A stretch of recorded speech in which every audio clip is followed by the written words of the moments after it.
আমার বাচ্চারা কোনো সবজি খেতে চায় না, কিন্তু আজকের এই বরবটি আর আলু দিয়ে রুই মাছের ঝোল দিয়ে পেট ভরে ভাত খেয়ে নিয়েছে। এই গরমে এমন হালকা মজাদার একটা ঝোল হলে আরাম লাগে খেতে, মনও ভরে যায়। এত কম উপকরণে এত টেস্টি একটা রান্না, আমি নিজেও সত্যি অবাক হয়ে গেছি। আজ আমি আপনাদের সাথে শেয়ার করব রুই মাছ দিয়ে আলু আর বরবটির খুব সহজ একটা রেসিপি, যেটা একবার বানালে সবাই বারবার খেতে চাইবে। চলুন তাহলে দেরি না করে দেখে নেওয়া যাক কিভাবে খুব সহজে বানাবেন এই দারুণ স্বাদের মাছের ঝোল।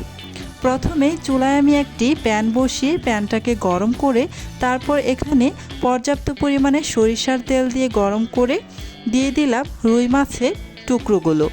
এখানে আমি প্রায় 6টির মতো রুই মাছের পিস নিয়ে নিয়েছি।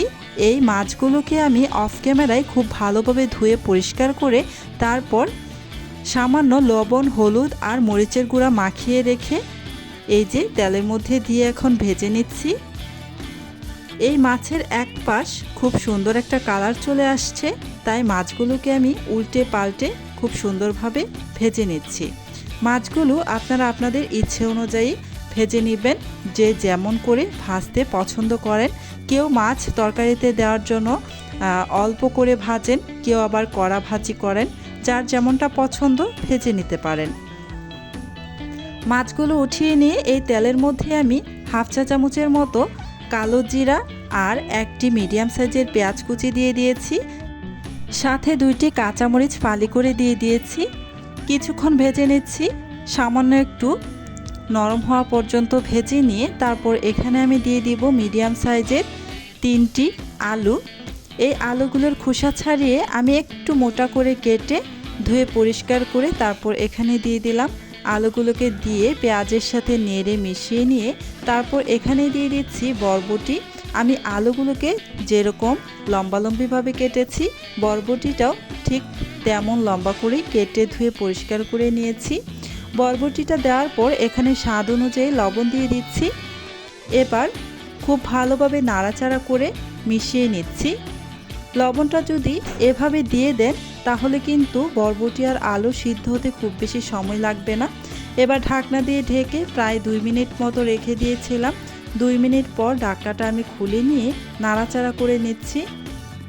এবার এখানে আমি দিয়ে দিব গুঁড়া মশলাগুলো।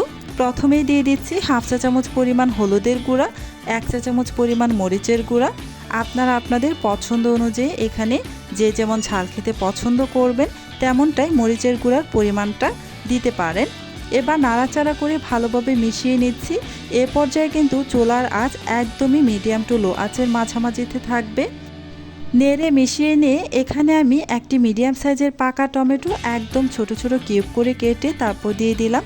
সাথে জিরার গুঁড়া দিয়ে দিয়েছি হাফ চা চামচ পরিমাণ, দিয়ে ভালোভাবে আবারও নাড়াচাড়া করে সমস্ত কিছু একসাথে মিশিয়ে নিচ্ছি। খুব ভালোভাবে নেড়ে মিশিয়ে নিয়ে তারপর আমি ঢাকনা দিয়ে ঢেকে রেখে দিব 2 মিনিটের মতো। চুলার আঁচ এ পর্যায়ে একদম লো আঁচেই থাকবে, যেহেতু এখানে কোনো পানি দেইনি। এই তো 2 মিনিট পর আমি ঢাকনাটা খুলে নিই, তারপর আবার একটু নাড়াচাড়া করে নিচ্ছি। কিছুক্ষণ পর পর ঢাকনা খুলে নাড়াচাড়া করে দিতে হবে যেন প্যানের তলানিতে লেগে পুড়ে না যায়।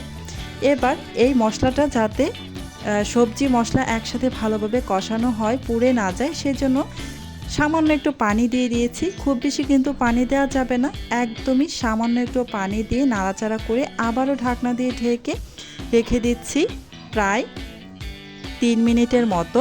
আমি 3 মিনিট ঢাকনা দিয়ে ঢেকে রেখে দিয়ে তারপরে যে ঢাকনাটা খুলে নেড়ে চেড়ে দিচ্ছি। একটু চেক করে নিলাম, আলুটা কিন্তু আপনারা দেখে নিশ্চয়ই বুঝতেই পেরেছেন একদমই ভালোভাবে সিদ্ধ হয়ে গিয়েছে। ভালোভাবে আমার কষানো হয়ে গিয়েছে আর বরবটি আলু ভালো করে সিদ্ধও হয়ে গিয়েছে। এ পর্যায়ে এসে এখানে টসটসে গরম পানি ব্যবহার করছি আমি। ঝোলের পরিমাণটা আমি একটু বাড়িয়ে দিচ্ছি, যেহেতু গরমকাল একটু ঝোল করেই রান্না করছি। আপনারা আপনাদের ইচ্ছে অনুযায়ী এখানে ঝোলের পরিমাণটা কম বা বাড়িয়ে দিতে পারেন। তারপর এখানে আমি ভাজা মাছগুলোকে দিয়ে, যে প্লেটে ভাজা মাছগুলো আমি রেখেছিলাম সেই প্লেটটাকেও সামান্য একটু ধুয়ে তারপর দিয়ে দিলাম। এবার হালকা হাতে একটু নাড়াচাড়া করে ভালোভাবে মিশিয়ে নিয়ে ঢাকনা দিয়ে ঢেকে রান্না করব জাস্ট 4 থেকে 5 মিনিটের মতো। এ পর্যায়ে কিন্তু চুলার আঁচ একদমই হাই ফ্লেমে থাকবে। প্রায় 5 মিনিট পর আমি ঢাকনাটা খুলে তারপর চুলাটাকে অফ করে দিয়েছি। এই যে আমার রান্নাটা হয়ে গিয়েছে। কত সহজে আর কম উপকরণে তৈরি হয়ে গেল দারুণ স্বাদের রুই মাছ দিয়ে আলু বরবটির ঝোল। বিশ্বাস করুন, একবার বানালে আপনার পরিবার বারবার এই রান্নাটাই চাইবে।